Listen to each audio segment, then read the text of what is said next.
इस वीडियो में हम डिस्कस करेंगे regarding chapter 7 of operating system और जो टॉपिक डिस्कस करेंगे वो है प्रायोरिटी स्केड्यूलिंग एल्गोरिथम। तो सबसे पहले देखते हैं कि ये प्रायोरिटी स्केड्यूलिंग होती क्या चीज़ है। In priority scheduling there is a priority number assigned to each process. In some systems, the lower the number, the higher the priority. While in the others, the higher the number, the higher will be the priority. सबसे पहली बात तो priority scheduling में सबसे पहले processes को एक priority दी जाती है, वो एक नंबरिंग दी जाती है। अब डिपेंड करता है कि किसी सिस्टम में यदि लोअर नंबर है उसका मतलब होगा कि उस प्रोसेस की प्रायोरिटी ज़्यादा है, और कभी कभी कुछ सिस्टम्स में ऐसा भी हो सकता है कि जिसका नंबर हाई होगा उसकी हाई प्रायोरिटी है, ठीक है। बट जनरली क्या होता है, लोअर नंबर को हाई प्रायोरिटी कहा जाता है। जैसे रैंक में कहते हैं ना, जितनी लो नंबर आप लिखेंगे उतनी टॉप रैंक मानी जाती है। जैसे 1 है, रैंक 1 कहेंगे तो उसको क्या कहेंगे, टॉप रैंकर कहेंगे ना। 2 को सेकंड रैंक हो गई। तो ऐसे जो है इंपॉर्टेंस घटती चली जा रही है रैंक वाइज। तो ऐसे ही प्रायोरिटी बेसिकली ज़्यादातर केसेस में लोअर नंबर मतलब हाई प्रायोरिटी, उतनी ज़्यादा इम्पॉर्टेंट वो प्रोसेस है। प्रायोरिटी का मतलब भी यही होता है, इम्पोर्टेंस किसको ज़्यादा देनी है, ठीक है। तो जितना लोअर नंबर रहेगा प्रोसेस का उसकी उतनी ज़्यादा प्रायोरिटी होगी मोस्ट ऑफ द केसेस में। बट कहीं पे ऐसा भी हो सकता है कि हायर नंबर को हाई प्रायोरिटी मिलती हो। अब नेक्स्ट देखते हैं, the process with the higher priority among the available processes is given the CPU. तो जिसकी भी हाई प्रायोरिटी होगी उसको सीपीयू मिल जाएगा।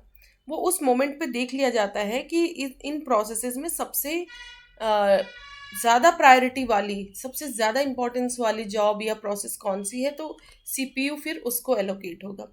अब देखिए इसमें क्या होता है, स्केड्यूलिंग एल्गोरिदम 2 टाइप्स के होते हैं, प्रीएम्प्टिव एंड नॉन प्रीएम्प्टिव। तो प्रायोरिटी स्केड्यूलिंग जो होती है वो 2 टाइप्स की होती है, प्रीएम्प्टिव एंड नॉन प्रीएम्प्टिव। इसमें क्या होता है वो हम आगे देखेंगे इसको डिटेल में, पहले रीड कर लेते हैं। There are 2 types of priority scheduling algorithm that exist. One is preemptive priority scheduling while the other is non preemptive priority scheduling, ठीक है। अब नेक्स्ट देखते हैं, the priority number assigned to each of the process may or may not vary. If the priority number doesn't change itself throughout the process, it is called static priority. While if it keeps changing itself at the regular intervals, it is called dynamic priority. देखिए क्या होता है, वैसे तो priority beginning में ही assign हो जाती है सारी प्रोसेसेस को जब वो रेडी क्यू में आ रही है, ठीक है। तो जब प्रायोरिटी नहीं चेंज होती है इन बिटवीन तो उसको तो स्टैटिक प्रायोरिटी कहेंगे। फिक्स प्रायोरिटी मतलब थ्रू आउट दी, जब तक वो एग्जीक्यूशन चल रहा होगा सीपीयू का तो उसकी प्रायोरिटी उतनी ही रहेगी जितनी इनिशियली असाइन है। बट समटाइम्स क्या होता है, प्रायोरिटी रेगुलर इंटरवल्स पे जो चेंज होती है प्रोसेसेस की, तो उसको उस केस को कहेंगे हम डायनामिक प्रायोरिटी। तो प्रायोरिटी 2 टाइप्स की, static and dynamic. Static priority में प्रोसेसेस की प्रायोरिटी फिक्स रहती है जो इनिशियली असाइन हो जाती है स्टार्टिंग में। डायनामिक प्रायोरिटी में रेगुलर इंटरवल्स पे प्रायोरिटी चेंज होती रहती है प्रोसेसेस की। तो ये एक डायग्राम जिसमें देखिए इजीली आप देख सकते हैं प्रायोरिटी स्केड्यूलिंग 2 टाइप्स की है, preemptive and non preemptive. Then priority, सिर्फ प्रायोरिटी की बात करें तो it is again of 2 types, वो है static priority and dynamic priority. Now अब जो 2 टाइप के प्रायोरिटी स्केड्यूलिंग एल्गोरिदम्स थे, जैसे नॉन प्रीएम्प्टिव हो गया एंड प्रीएम्प्टिव, तो ये होते क्या है, एल्गोरिदम्स की यहाँ नहीं बात करें, बेसिकली सबसे पहले तो ये स्केड्यूलिंग प्रोसेस होती क्या है। नॉन प्रीएम्प्टिव प्रायोरिटी स्केड्यूलिंग का मतलब क्या होता है, सबसे पहले वो देखेंगे। तो देखिए नॉन प्रीएम्प्टिव जो होता है उसका सीधा सा मतलब होता है जिसमें प्रोसेसेस को बीच में हटाया नहीं जाता है। एक बार सीपीयू को जो एलोकेट हो गई प्रोसेस तो फिर वो उसका एग्जीक्यूशन कंप्लीट चलेगा और फिर दूसरी प्रोसेस का नंबर आएगा। बट प्रीएम्प्टिव में क्या होता है, बीच बीच में जो प्रायोरिटी देखी जाती है, यदि ऐसा लग रहा है कि कोई और भी ज़्यादा इंपॉर्टेंस की जॉब है क्यू में, तो जो प्रोसेस चल रही है उससे सीपीयू ले लिया जाता है या सीपीयू से हटा दिया जाता है उसको, और जो हाई प्रायोरिटी की जॉब है वो एलोकेट हो जाती है, ठीक है, सीपीयू उसको एलोकेट हो जाता है। तो वो हो गई प्रीएम्प्टिव। और नॉन प्रीएम्प्टिव प्रायोरिटी स्केड्यूलिंग में प्रायोरिटी वाइज तो चलेगा ये, मतलब ये प्रोसेस, बट इसमें नॉन प्रीएम्पशन होता है। दैट मीन्स एक बार सीपीयू एलोकेट हो गया एक प्रोसेस को, तो जब तक वो प्रोसेस कंप्लीट नहीं होगी तो बीच में सीपीयू उससे नहीं लिया जाता है। तो यही देखते हैं, सबसे पहले नॉन प्रीएम्प्टिव देखते हैं, फिर प्रीएम्प्टिव डिस्कस करेंगे। सो देखिए, in the non-preemptive priority scheduling, the processes are scheduled according to the priority number assigned to them. जो priorities उनको priority numbers assign हुए हैं उसके according scheduling हो जाएगी. Now once the processes get scheduled, it will run till the completion. एक बार scheduling हो गई कि ये priorities है वो ready queue में आ गई, तो जैसे ही प्रोसेस को सीपीयू मिलेगा अकॉर्डिंग टू प्रायोरिटी, तो वो जब तक कंप्लीट नहीं हो जाएगी तो बीच में सीपीयू छीना नहीं जाएगा उससे, ठीक है, मतलब बीच में सीपीयू नहीं लिया जाएगा। Generally the lower the priority number the higher is the priority of the process. ज़्यादातर केसेस में जितना छोटा नंबर होगा उतना ज़्यादा उसकी इंपॉर्टेंस रहेगी प्रोसेस की, मतलब हाई प्रायोरिटी रहेगी। जैसे रैंक का मैंने एग्जांपल दिया, जितनी लो रैंक मतलब उतनी ज़्यादा इंपॉर्टेंट पोजीशन। एग्जाम्पल एक देखते हैं।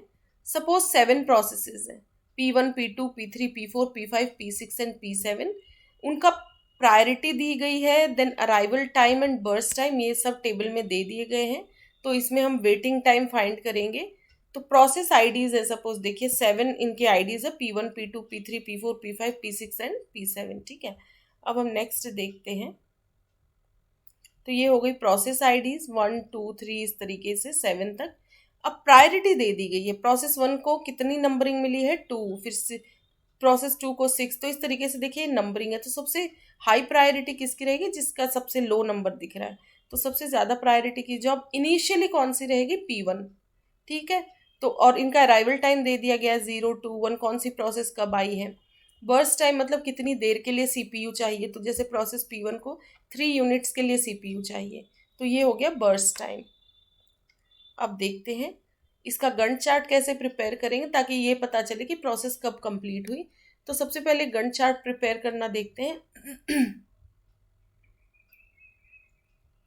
We can prepare the Gantt chart according to the non-preemptive priority scheduling. The process P1 arrives at time 0. Process P1 time 0 पे आई, जैसा कि हम यहाँ पे देख सकते हैं। देखिए अराइवल टाइम 0 है प्रोसेस P1 का, और यहाँ अभी तक कोई प्रोसेस नहीं है, सब तो सिर्फ एक ही प्रोसेस है, तो इसी की प्रायोरिटी को लिया जाएगा। तो इसको जो है सीपीयू एलोकेट हो जाएगा और 3 यूनिट्स के लिए अपना जो है टास्क कंप्लीट करेगी ये process. The process P1 arrives at time 0 with the, इसका बर्स्ट टाइम है 3 units, with the burst time of 3 units and the priority number 2। Priority इसकी कितनी है 2 है, और अभी तक कोई प्रोसेस नहीं, तो प्रायोरिटी की वैसे भी बात नहीं आती, ठीक है। तो इसी को सीपीयू एलोकेट हो जाएगा। Since no other process has arrived till now, hence the operating system will schedule it immediately. Meanwhile, the execution of P1, 2 more processes P2 and P3 are arrived. जैसे ही P1 का execution complete होगा तो कौन सी 2 processes आ गई, P2 and P3। कैसे आ गई देखिए, इसको 3 यूनिट्स लगे थे P1 को, अब 3 यूनिट्स तक कौन कौन सी प्रोसेस आ गई। 0 यूनिट पे तो ये खुद थी P1, 2 यूनिट पे प्रोसेस 2 आ गई, ये 2 यूनिट्स नहीं, अराइवल टाइम है, यहाँ देखते हैं हम, ये अराइवल टाइम, हाँ ठीक है। 2 यूनिट्स पे कौन सी आई, प्रोसेस P2, और 1 यूनिट पे कौन सी आ चुकी थी, प्रोसेस P3। तो P3 पहले आई थी, बाद में P2। तो 3 टाइम यूनिट तक कौन कौन सी प्रोसेस आ गई, 3 प्रोसेसेस। कौन सी हो गई वो, P1, P2 एंड P3। अब इनमें से प्रायोरिटी चेक की जाएगी। तो जैसे जैसे 3 यूनिट्स कंप्लीट हो गई इसके P1 के, ठीक है, तो अगला नंबर किसका आएगा। अब 3 यूनिट्स कंप्लीट होने तक अब ये रिमेनिंग 2 प्रोसेस तो ये रह गई, कौन सी, P2 एंड P3, ये रही 2 एंड 3। अब इनमें से लो प्रायोरिटी किसकी है वो देखते हैं। इसमें से लो प्रायोरिटी है प्रोसेस P3 की, तो P3 को एलोकेट हो जाएगा सीपीयू, ठीक है। सो इस तरीके से हम अब इसका गंट चार्ट देखेंगे, और 3 यूनिट्स देखिए इधर गंट चार्ट से क्लियर होंगी ये चीज़ें। Meanwhile the execution of P1, तो जैसे ही P1 कंप्लीट हुई कौन सी 2 प्रोसेसेस आ गई, P2 एंड P3, और इनमें से किसकी प्रायोरिटी लेस है, P3 की। सिंस मतलब नंबर किसका लेस है, 3, प्रोसेस P3 का, तो P3 की प्रायोरिटी दैट मीन्स हाई है। Since the priority of P3 is 3, hence the CPU will execute P3 over P2। P2 की तो 6 है, तो लोअर नंबर किसका रहा, प्रोसेस 3 का, तो प्रोसेस 3 को सीपीयू एलोकेट हो जाएगा। Meanwhile the execution of P3, जैसे P3 एग्जीक्यूट होगी, all the processes get available in the ready queue. P3 को 3 यूनिट्स चाहिए और 3 यूनिट्स P1 ऑलरेडी ले चुका था, तो 3 + 3 कितने हो गए, 6 यूनिट्स। अब 6 यूनिट्स तक कितनी प्रोसेस आ चुकी है वो हम देखते हैं। ये पहले इनिशियल 3 यूनिट्स हो गए, ठीक है। अब देखिए प्रोसेस P3 को एलोकेट हुआ था सीपीयू, तो ये देखिए P3 को सीपीयू एलोकेट हुआ था, तो 3 को कितने यूनिट्स लगे, 4, और 3 यूनिट्स तो पहले इससे लग गए थे, किसे, प्रोसेस P1 को। 3 + 4 कितने हो गए, 7 यूनिट्स। अब 7 यूनिट्स पे कंप्लीट हुई ये प्रोसेस P3, बट 7 यूनिट्स तक क्या सारी प्रोसेस आ चुकी है, तो हाँ आ चुकी है। देखिए 4 पे प्रोसेस P4 आई, 6 यूनिट पे प्रोसेस 5 आ गई, 5 पे ये प्रोसेस 6 आ चुकी है, और 7 यूनिट्स पे 7, तो सारी ही प्रोसेस रेडी क्यू में आ चुकी है। अब इनमें से हम देखेंगे, देखिए P1 कंप्लीट हो चुकी है, P3 रिमेनिंग क्या बची, 2 4 5 6 7, मतलब ये बच गई और ये रिमेनिंग, ठीक है।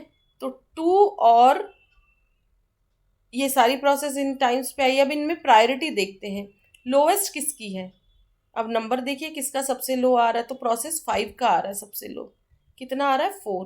तो अगला नंबर किसका आएगा, प्रोसेस 5 का, उसको 4 यूनिट्स लगेंगे, ठीक है। तो इस तरीके से ये पूरा गन चार्ट प्रिपेयर होगा। तो यही हम देख लेते हैं एक्सप्लेनेशन। जैसे P3 एग्जीक्यूट होगी, देखिए meanwhile the execution of P3 all the processes get available in the ready queue. सारी प्रोसेस आ गई 7 टाइम यूनिट तक। The process with the lowest priority number will be given the priority. अब अगला number किसका रहेगा, जिसकी लोएस्ट प्रायोरिटी नंबर है। तो रिमेनिंग प्रोसेसेस में से P6 की प्रायोरिटी सबसे लेस है, मतलब प्रायोरिटी हाई है, मतलब प्रायोरिटी नंबर लो है। Since P6 has priority number assigned as 4, hence it will be executed just after P3। P3 के बाद किसका नंबर आएगा, P6 का। ये देखिए यहाँ पे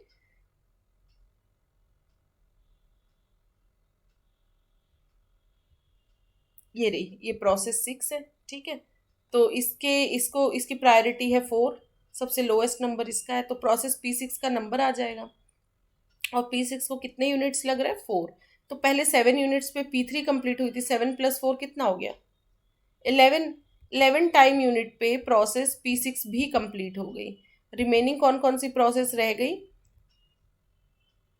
इसमें रह गई, तो इसको हम हटा देते, ये 5 अराइवल टाइम वाली, दैट मीन्स प्रोसेस P6 भी हो गई। अब रिमेनिंग तो 6 हो चुकी, 3 हो चुकी प्रोसेस, एंड 1, ये 3 कंप्लीट हो गई। कितने टाइम यूनिट तक, 11 टाइम यूनिट्स तक। अब अगला नंबर आएगा, बची कौन सी, 2 बच गई, 4 5 एंड 7। इनमें से लो प्रायोरिटी देखते हैं किसकी है, मतलब सबसे लोएस्ट नंबर किसका है, प्रायोरिटी हाई किसकी है। लोएस्ट नंबर देखते हैं किसका है, इसमें से 6 5 7 10, इसमें से लोएस्ट आ रहा है 5, दैट मीन्स अब अगला नंबर किसका आएगा, प्रोसेस P4 का, ठीक है। तो इस तरीके से ये पूरी प्रोसेस चलेगी। अब P4 को कितने टाइम यूनिट चाहिए, 2, बर्स्ट टाइम 2 है, तो 11 + 2 कितना हो गया, 13 टाइम यूनिट पे क्या हुआ, ये वाली प्रोसेस भी कंप्लीट हो गई P4। अब रिमेनिंग कौन सी रह गई, 2 5 एंड 7। इनमें से लोएस्ट नंबर किसका है, 2 5 और 7 में से इनमें से लोएस्ट नंबर है 2 का, ठीक है। तो इसकी प्रायोरिटी सबसे हाई रहेगी, तो अब P2 का नंबर आ जाएगा। P2 को कितने टाइम यूनिट चाहिए, मतलब बर्स्ट टाइम, तो 13 टाइम यूनिट पे कौन सी प्रोसेस आएगी, P2, और उसको 5 यूनिट्स चाहिए, तो 13 + 5 अब कर दीजिए, तो 18 टाइम यूनिट्स पे फिर P2 भी कंप्लीट हो गई, और रिमेनिंग कौन सी रह गई, 5 एंड 7। इनमें से लोएस्ट नंबर देख लेते हैं किसका है, तो 7 का है लो, तो हाई प्रायोरिटी का है ये। अब 5 का नंबर आएगा, इसको 9 यूनिट्स चाहिए, तो 18 + 9 कर दीजिए, उतने टाइम यूनिट पे फिर अगला नंबर प्रोसेस P7 का होगा। तो यही चीज़ थ्योरेटिकली भी ऐसे लिखी गई है, पूरा एक्सप्लेनेशन जो मैंने अभी एक्सप्लेन किया। देखिए P3 तक हमने देखा था, तो अब P6 की प्रायोरिटी 4 है, तो इसका नंबर P3 के बाद आ जाएगा। अब P6 के बाद क्या होगा, after P6 P4 has the list priority number among the available processes. P6 के बाद नंबर P4 का आएगा, क्योंकि देखेंगे कि उसकी लिस्ट प्रायोरिटी नंबर सबसे कम किसका है, दैट मीन्स उसकी हाई प्रायोरिटी है। अब नेक्स्ट देखते हैं, since all the jobs are available in the ready queue, सारी रेडी क्यू में आ चुकी है 7 टाइम यूनिट तक, hence all the jobs will get executed according to their priorities. अब सबकी प्रायोरिटी देख लेंगे, कंपेयर कर लेंगे, जिसका लो प्रायोरिटी नंबर होगा वो एग्जीक्यूट हो जाएगी। If two jobs have similar priority number assign to them, the one with the least arrival time will be executed. और देखिए कई बार क्या होता है, यदि सेम सेम प्रायोरिटी नंबर है तो फिर प्रेफरेंस वो फर्स्ट इन फर्स्ट आउट वाली रहेगी। जो प्रोसेस पहले आई है जिसका अराइवल टाइम कम है, मतलब जो जल्दी आई है, तो जो पहले प्रोसेस आई है उनमें से उसका नंबर एलोकेट हो जाएगा, मतलब उसको सीपीयू मिल जाएगा। तो देखिए P1 आई थी, P1 ने अपना 3 यूनिट्स लिए, 3 यूनिट्स पे फिर जो भी प्रोसेसेस आई उसमें सबसे लोएस्ट नंबर P3 का था। P3 को कुछ 4 यूनिट्स लगे +4, फिर P6 का नंबर, इसे जितने यूनिट लगे वो ऐड हो गया, फिर P4 P2 जो मैं एक्सप्लेन कर चुकी हूँ, इस तरीके से इनका। और ये जो है हर प्रोसेस का कंप्लीशन टाइम है, जो कि आगे हम चार्ट में मेंशन करेंगे। ठीक है, तो ये हो गया complete Gantt chart. From the Gantt chart prepared we can determine the completion time of every process. तो कंप्लीशन टाइम हमें मिल गया, P1 कब कंप्लीट हुई, 3 यूनिट्स पे, फिर P2 का देखेंगे 18 यूनिट्स पे कंप्लीट हुई, जो सेकंड वाला है वो कंप्लीशन टाइम होता है। ये किसी भी प्रोसेस का अराइवल टाइम हो गया। और अराइवल टाइम नहीं, उसको कितना वेट करना पड़ गया वहाँ पे, अराइव करने के बाद भी कब उसका नंबर आया। फिर P3 का क्या रहेगा, 7 कंप्लीशन टाइम। P3 के बाद P4 का नंबर आया, P4 का कंप्लीशन टाइम है 13। P5 का कितना है, 27। नहीं, P4 देख लेते हैं पहले, P4 का 13 है, P5 का 27 है, P6 का है 11, एंड देन फाइनली P7 जो प्रोसेस है वो 37 यूनिट पे कंप्लीट हुई। ठीक है। तो एक बार हमें कंप्लीशन टाइम मिल गया, तो turn around time, waiting time and response time, ये 3 हमें डिटरमाइन करने हैं, वो हम देखते हैं आगे कंप्लीट चार्ट में। तो एवरेज वेटिंग टाइम हम कैलकुलेट करेंगे फाइनली, और बाकी चीज़ें भी यहाँ कैलकुलेटेड है बहुत अच्छे से। तो ये हो गई प्रोसेस ID, 1 2 3 4 5 6 7 प्रोसेसेस हैं, ये इनकी प्रायोरिटी नंबर हो गए। अराइवल टाइम, ये तीनों अराइवल टाइम, बर्स्ट टाइम, इतना तो पहले से ही मेंशन था, दिया हुआ था। अब कंप्लीशन टाइम निकालना है। कंप्लीशन टाइम हमने गंट चार्ट से निकाल लिया है। P1 को 3 यूनिट लगे हैं, इसका 18 है, P2 का 7, ठीक है, इस तरीके से जो है P3 का 7 यूनिट्स है, 4 13 है। तो इस जो मैंने एक्सप्लेन किया अभी कंप्लीशन टाइम, वो गंट चार्ट से आप नोट डाउन कर लीजिए। And then turn around time, जिसको शॉर्ट में TAT भी कहते हैं, TAT। टर्न अराउंड टाइम क्या होता है, completion time minus arrival time. ठीक है, ये मैं बार बार बहुत जगह बता चुकी हूँ, प्रीवियस भी न्यूमेरिकल्स में। तो TAT क्या होगा, कंप्लीशन टाइम माइनस, मतलब CT माइनस AT, ये रहा। ठीक है, ये आप लिख लीजिए। तो 3 - 0 3, 18 - 2 16, इस तरीके से माइनस माइनस कर लीजिए। टर्न अराउंड मतलब CT means completion time minus arrival time. ठीक है, ये हो गया आपका टर्न अराउंड टाइम। और बेसिकली टर्न अराउंड का टाइम का मतलब होता है एक पर्टिकुलर टाइम पे कितनी कितनी प्रोसेसेस एग्जीक्यूट हो गई है। नाउ वेटिंग टाइम देखते। वेटिंग टाइम क्या होता है, वेटिंग टाइम होता है turn around time minus burst time. ठीक है, तो वेटिंग टाइम के लिए सबसे पहले तो TAT निकालना पड़ेगा आपको, और TAT निकालने के लिए CT माइनस AT, ये फॉर्मूला है। फिर वेटिंग टाइम क्या होता है, TAT माइनस BT। BT मतलब बर्स्ट टाइम। बर्स्ट टाइम होता है जितनी देर के लिए एक प्रोसेस को CPU चाहिए to complete its execution. Now TAT minus BT हो गया। तो यहाँ पे देखिए 3 - 3 0, 16 - 5 11, 6 - 4 2, 9 - 2 7, इस तरीके से ये देखिए 21 - 9, TAT माइनस BT सबके लिए कर दीजिए, आप यहाँ लिख दीजिए। फिर रेस्पॉन्स टाइम, ये देखिए ये रहा रेस्पॉन्स टाइम। रेस्पॉन्स टाइम मतलब पहली बार प्रोसेस को कब CPU एलोकेट हुआ, तो इसका रेस्पॉन्स टाइम रहेगा, ये देखिए टर्न अराउंड टाइम में से आप किसको, अराइवल टाइम को माइनस कर दीजिए। ठीक है, नहीं ये क्या रहेगा, रिस्पॉन्स टाइम रहता है, देखिए वेटिंग टाइम प्लस यहाँ पे जो है अराइवल टाइम। तो वेटिंग टाइम कितना है 11, और अराइवल टाइम 2, 11 + 2 और 2 + 1, बाकी रेस्पॉन्स टाइम हम गैंट चार्ट से भी लिख सकते हैं। कैसे? पहली बार प्रोसेस कब एलोकेट हुई है, देखिए P1 को कब ये तो कंप्लीशन टाइम है, किसी भी प्रोसेस का जो लास्ट में लिखा है ये तो उस प्रोसेस का कंप्लीशन टाइम है, और जो शुरू में लिखा है वो रिस्पॉन्स टाइम है। तो P1 का रिस्पॉन्स टाइम है 0, P2 का रिस्पॉन्स टाइम कितना, पहली बार कब एलोकेट हुआ CPU 13 टाइम यूनिट पे, तो ये P2 का हो गया। देन P3 के लिए, P3 को देखिए 3 पे एलोकेट हुआ, P4 का 11 आ जाएगा। तो शुरू का जो नंबर लिखा हुआ है यहाँ किसी प्रोसेस का वो तो आपका हो गया रिस्पॉन्स टाइम, और जो ये लास्ट में लिखा है ये कंप्लीशन टाइम है। ठीक है, नाउ देखते हैं प्रोसेस P5 का। P5 को 18 पे पहली बार रिस्पॉन्स मिला है, P6 का 7 हो जाएगा और P7 का 27, तो ये रिस्पॉन्स टाइम भी यहाँ लिख दिया। अब waiting time, average waiting time क्या होगा, ये जो वेटिंग टाइम था इनको सम कर दीजिए डिवाइडेड बाय जितने नंबर ऑफ प्रोसेसेस है, 7 है तो 52 डिवाइडेड बाय 7, इसको कैलकुलेट कर लीजिए, तो इतने यूनिट्स एवरेज वेटिंग टाइम हो गया। तो वो तो हो गया नॉन प्रीएम्प्टिव प्रायोरिटी स्केड्यूलिंग। अब प्रीएम्प्टिव प्रायोरिटी स्केड्यूलिंग देखते हैं, इसमें क्या है। In preemptive priority scheduling at the time of arrival of a process in the ready queue, its priority is compared with the priority of the other processes present in the ready queue as well as with the one which is being executed by the CPU at that point of time. The one with the highest priority among all the available processes will be given the CPU next. देखिए इसमें क्या होता है, जब तक ready queue में processes आ रही हैं, सपोज एक प्रोसेस एग्जीक्यूट हो रही है, यहाँ पे उसकी प्रायोरिटी है, ये CPU है, CPU एलोकेट हुआ है उस प्रोसेस को, और उस प्रोसेस की प्रायोरिटी है, सपोज रैंक है 4, मतलब उसका जो नंबर है वो है 4, और अभी तक रेडी क्यू में जितनी प्रोसेसेस थी उसमें सबसे लोएस्ट नंबर इसी प्रोसेस का था, मतलब ये इसकी हाई प्रायोरिटी हो गई। लेकिन मीनवाइल एक अभी तक रेडी क्यू में एक प्रोसेस आई है, अभी अभी आई है, और उसका प्रायोरिटी है 2, तो इमीडिएट कंपैरिजन हो जाएगा कि 2 लो है या 4 है।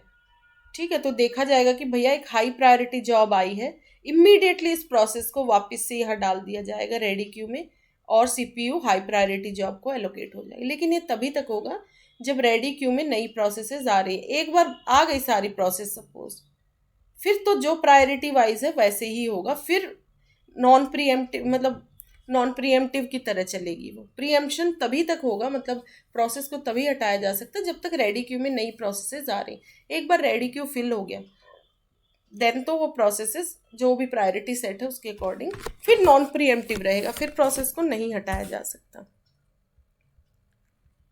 The difference between preemptive priority scheduling and non-preemptive priority scheduling is that in the preemptive priority scheduling, the job which is being executed can be stopped at the arrival of a higher priority job. कोई high priority job आया है तो बीच में जो process execute हो रही है उसका एग्जीक्यूशन उसको रोक दिया जाता है और CPU उससे ले लिया जाता है और हाई प्रायोरिटी जॉब को दे दिया जाता है। तो यही डिफरेंस है मेजर प्रीएम्प्टिव और नॉन प्रीएम्प्टिव में। लेकिन नॉन प्रीएम्प्टिव में प्रोसेस को नहीं हटाया जाता, ठीक है, प्रीएम्प्टिव में हटा दिया जाता है जैसे ही कोई हाई प्रायोरिटी जॉब आएगी। Now once all the jobs get available in the ready queue, the algorithm will behave as non-preemptive priority scheduling, which means the job scheduled will run till the completion and no preemption will be done. तो एक क्या होता है, जब तक ready queue में processes आ रही हैं तब तक तो ये नॉन प्रीएम्प्टिव, तब तक तो ये प्रीएम्प्टिव स्केड्यूलिंग चलेगी, ठीक है, और जब एक बार जॉब्स आ गई तो फिर वो कैसे बिहेव करने लगेगा, नॉन प्रीएम्प्टिव की तरह। इसका मतलब जब तक जॉब कंप्लीट नहीं हो जाएगा उससे CPU नहीं लिया जाएगा।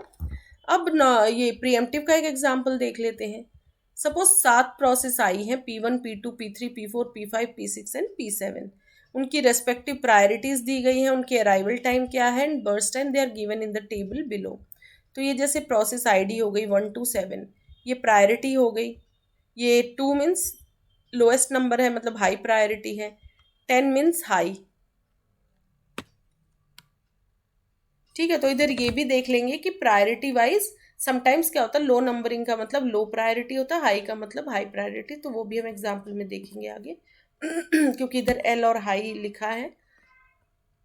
सो ये इनके अराइवल टाइम हो गए, जैसे 0 पे प्रोसेस P1 आई, 1 पे P2 आई, 2 पे P3 आई, फिर 3 पे P4, 4 पे P5, 5 पे P6 और 15 अराइवल टाइम पे प्रोसेस P7 आई है। बर्स्ट टाइम मतलब इनको कितनी देर के लिए CPU चाहिए, ठीक है, इतने टाइम यूनिट के लिए इनको CPU चाहिए, तो ये इनके बर्स्ट टाइम हो गए।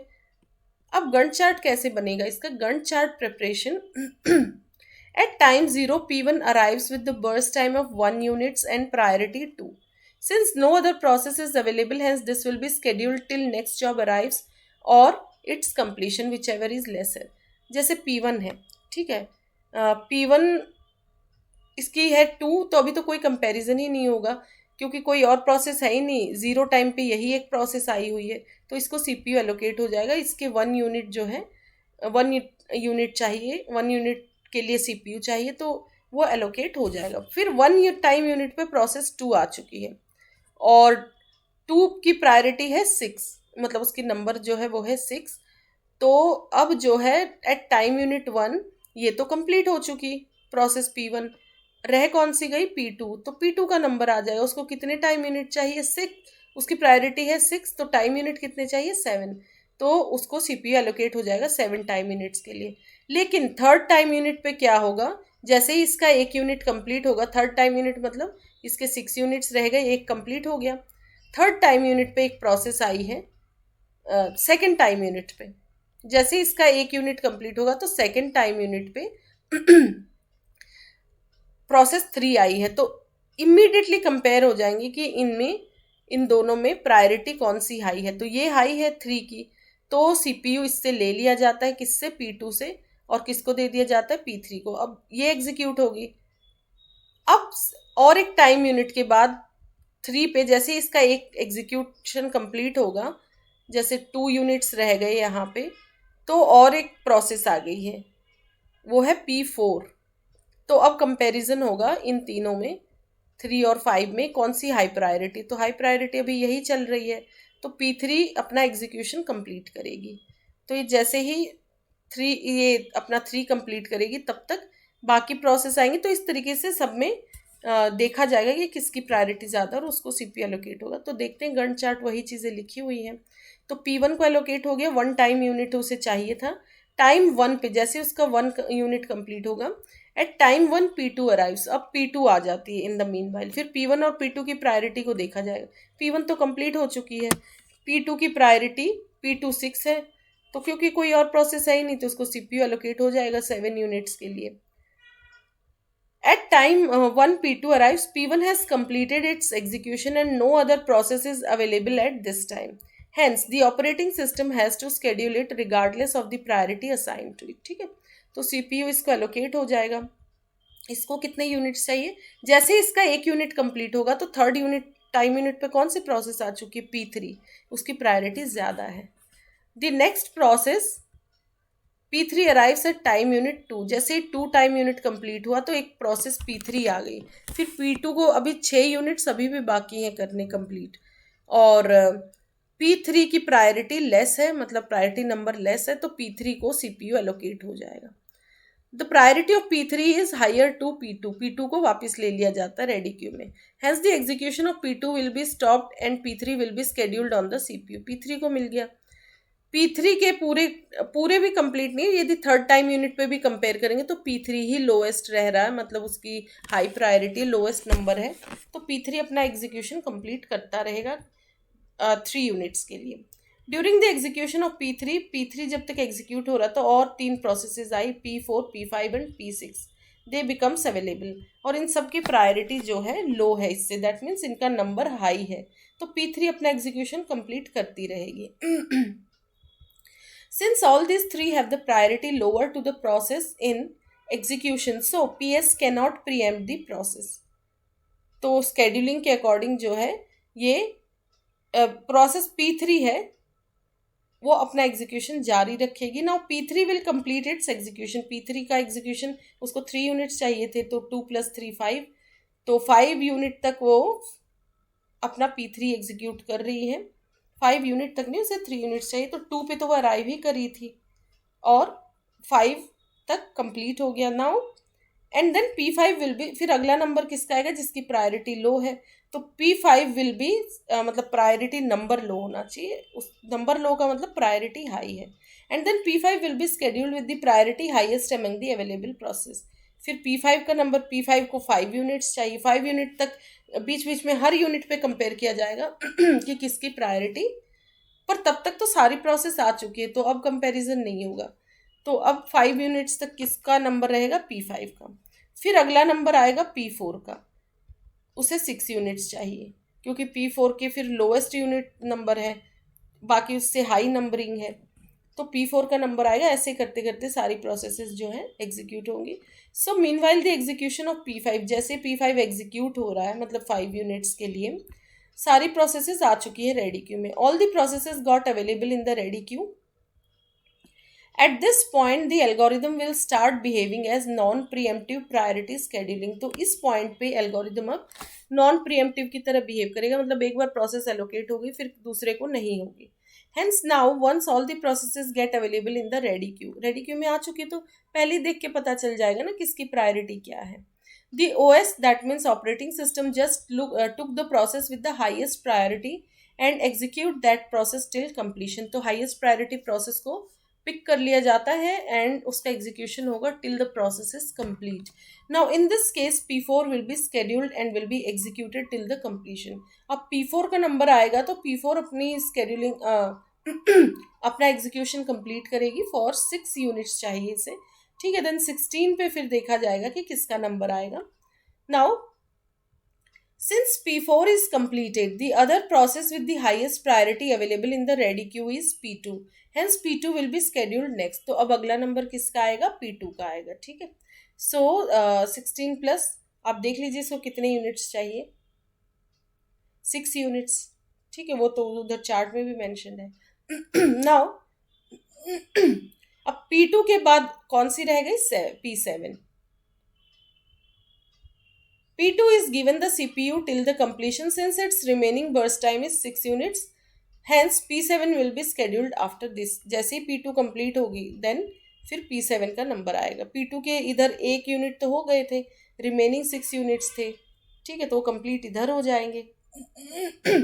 तो P2 का कंप्लीशन टाइम ये नहीं माना जाएगा, लास्ट में P2 क्या है, P2 दोबारा भी तो आया है यहाँ, और फिर देखा जाएगा कि उसका कंप्लीशन टाइम क्या है। जो लास्ट में आएगा वो देखना में, जैसे P2 पहले भी है और ये लास्ट में, तो लास्ट वाले को देखेंगे जो बाद में आया है। तो इस तरीके से सारी प्रोसेसेस जो हैं अपना एग्जीक्यूशन कंप्लीट कर लेंगे। फिर ये P6 के रिमेनिंग यूनिट्स ये होंगे complete. The only remaining process is P6 with the least priority. The operating system has no choice unless of executing it, this will be executed at the last. तो ये हो गया हमारा gun chart. तो P1 का completion time क्या रहेगा, 1। P2 का क्या रहेगा, P2 क्योंकि 2 बार आया है तो दूसरे वाले को हम लेंगे, तो कंप्लीशन टाइम होगा 22। और फिर P3 कब कंप्लीट हो रही है, P3 हो रही है यहाँ पे 5 यूनिट्स पे। P4 का कंप्लीशन टाइम ये रहा 16। P5 का कंप्लीशन टाइम होगा 10 P5 का। देन P6 का कंप्लीशन टाइम 45, P7 का है 30। और रिस्पॉन्स टाइम की बात करें तो P1 का रिस्पॉन्स टाइम तो 0 है, P2 का।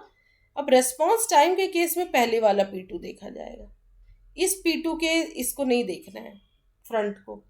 पहली बार प्रोसेस को कब रेस्पॉन्स मिला, मतलब कब CPU एलोकेट हुआ, तो 1 टाइम यूनिट पे, ठीक है, तो इसीलिए ये लेना यदि रेस्पॉन्स टाइम की बात करें तो। अब देखिए, the completion time of each process is determined with the help of gun chart. Gun chart की मदद से कंप्लीशन टाइम मिल जाएगा जैसा कि मैंने अभी एक्सप्लेन किया। और टर्न अराउंड टाइम और वेटिंग टाइम के लिए ये फॉर्मूला रहा। टर्न अराउंड टाइम होता है CT minus AT, means completion time minus arrival time. इसको शॉर्ट पे कैसे लिखेंगे, टर्न अराउंड को TAT लिखेंगे, जो कि मैं बार बार बता चुकी, आप अपने लेवल पे भी लिख लीजिएगा TAT। फिर ये CT माइनस AT लिख लीजिए। वेटिंग टाइम मतलब WT क्या होगा, turn around time minus burst time, means TAT minus BT, ठीक है, turn around time minus burst time, ये हो जाएगा वेटिंग टाइम। तो ये ही फॉर्मूलाज आपको याद रखने फॉर न्यूमेरिकल्स, जो कि अभी हम किस तरीके से पूरा टेबल सॉल्व कर रहे हैं। अब एवरेज वेटिंग टाइम हमें निकालना है और बाकी चीज़ें भी यहाँ पे मेंशन्ड है।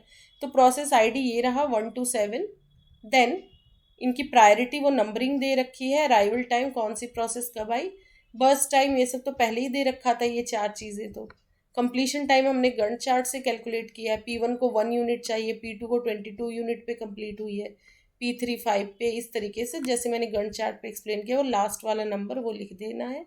टर्न अराउंड टाइम होता है,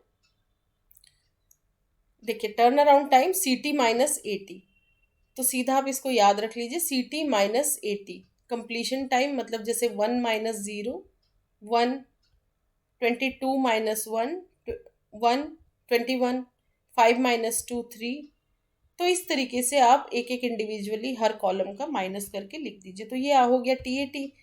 अब वेटिंग टाइम होता है T80 माइनस बर्स्ट टाइम, मतलब ये 1 - 1 0, 21 - 7 14, देन 3 - 3 0, 13 - 6 7, इस तरीके से जो है ये वेटिंग टाइम आ गया। अब एवरेज वेटिंग टाइम के लिए सबको प्लस कर दीजिए, डिवाइडेड बाय कितनी प्रोसेसेस हैं 7, तो 63/7 दैट मीन्स 9 यूनिट्स। ठीक है, तो ये सॉल्व हो गया कंप्लीट। सो ये थी दो स्केड्यूलिंग एल्गोरिदम्स। प्रायोरिटी एल्गोरिदम ही दो टाइप के हमने देखे, या प्रोसेस कह लीजिए। प्रायोरिटी स्केड्यूलिंग की बात करें तो वो है प्रीएम्प्टिव एंड नॉन प्रीएम्प्टिव, और दोनों हमने जो है टेबुलर फॉर्म में भी इनको सॉल्व करके देखा। इस वीडियो में इतना ही। Thank you so much.